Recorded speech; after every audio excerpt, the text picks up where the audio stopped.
आप सभी को राम राम। मैं एस्ट्रोलॉजर पुषार जेटली आप सभी का हार्दिक स्वागत करता हूं हमारे YouTube चैनल एस्ट्रोलॉजी सूत्रास पर। जैसा कि मैंने पिछले वीडियो में कहा था कि मैं इस बार कुछ ऐसे विषय पर जानकारी दूंगा जो कि काफ़ी प्रचलित तो है, लेकिन इसके बारे में सही जानकारी लोगों तक अवेलेबल नहीं है। वो विषय है नज़र दोष। जैसा कि आप सभी जानते हैं, आप सभी माताएं व बहनें, बहुत से लोग आते हैं कि मेरे बेटे को नज़र लग गई है, एकाएक इनकी तबीयत खराब हो गई है। तो एक्चुअल में नज़र दोष है क्या, ये कैसे लगती है, इसके बचाव के क्या कारण है, क्या वास्तव में नज़र दोष होता है, आज हम इसी विषय पर चर्चा करेंगे।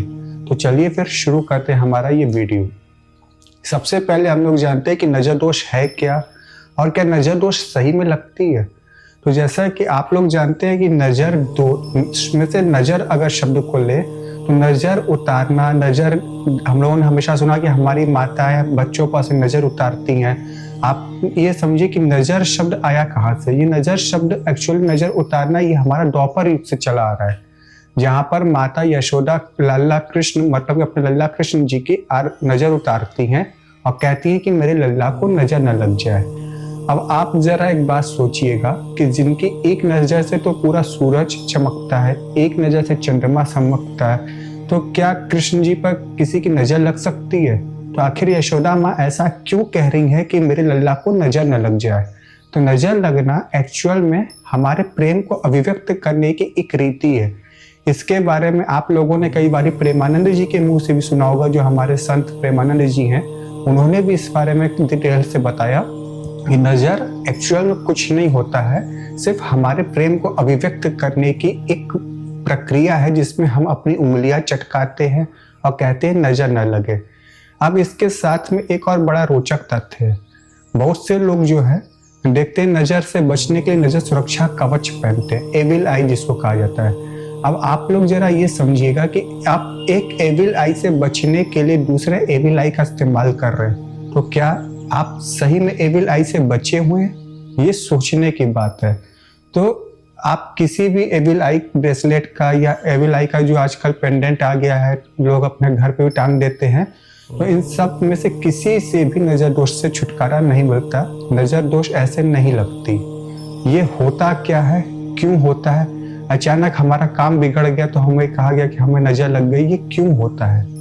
तो जब आप देखेंगे कि हमारी कुंडली में जो चंद्रमा होता है वो मन का कारक ग्रह होता है, जब वो किसी भी पापी ग्रह के प्रभाव में आता है तो ऐसी परिस्थिति में जो हमारे मन की इच्छाएं होती है वो पूरी नहीं हो पाती।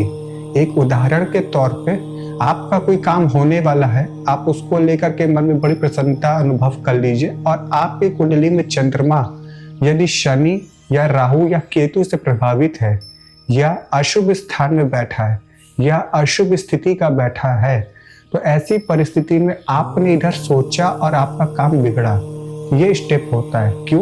क्योंकि चंद्रमा क्या है, मन का कारक है। साथ ही साथ आप देखते भी आकाश में शुक्ल पक्ष और कृष्ण पक्ष दो पक्ष है, एक अंधेरे का एक उजाले का।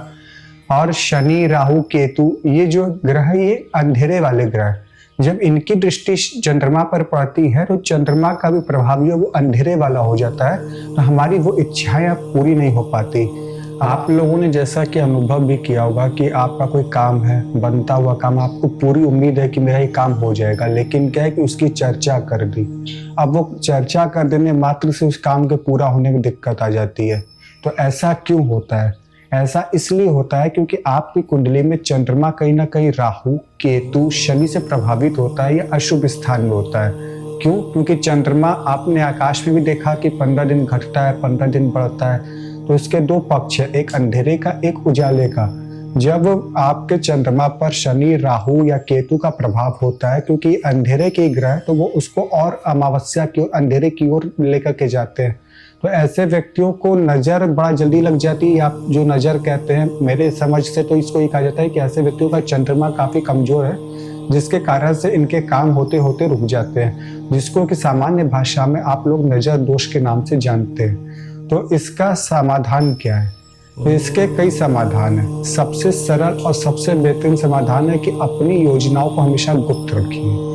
जब आप अपनी योजनाओं को गुप्त रखते हैं तो चंद्रमा का जो नेगेटिव इम्पैक्ट है वो उस तरह से प्रभावी नहीं हो पाता। दूसरा जो इसका है वो ये है कि आप अपनी माता जी के हाथ से डेली सवेरे दही का तिलक करवाइए मस्तक पर, माता जी के हाथ से दही चीनी खाइए। तो इससे क्या है कि आपका चंद्रमा स्ट्रांग होगा। साथ ही साथ आप प्रदोष का व्रत कर सकते हैं, चांदी का चेन पहन सकते हैं, और साथ ही साथ एक चंद्रमा का पेंडेंट जो कि आपको दिखाई भी दे रहा होगा, ये आप बनवा करके पहन सकते हैं। इससे आपको काफ़ी लाभ हो जाएगा। साथ ही साथ आप अगर करना चाहें तो आप शिव जी की पूजा करिए, डेली शिवलिंग पे जल और दूध मिलाकर के अभिषेक करिए। उसके बाद चावल, काला तिल और जौ, ये तीनों मिलाकर के शिवलिंग पे अर्पित करिए। इससे क्या है कि जो नेगेटिव चीज़ें वो दूर होंगी। तो नज़र दोष से बचने का सबसे आसान तरीका जो मैंने आपको बताया वही है। इसके अलावा आपको इंटरनेट की दुनिया पे, गूगल पे या और तरह तरह के फेसबुक पे, इंस्टाग्राम रील्स पे आते हैं कि नज़र से बचने के लिए ये टोटका कर लीजिए, वो टोटका कर लीजिए।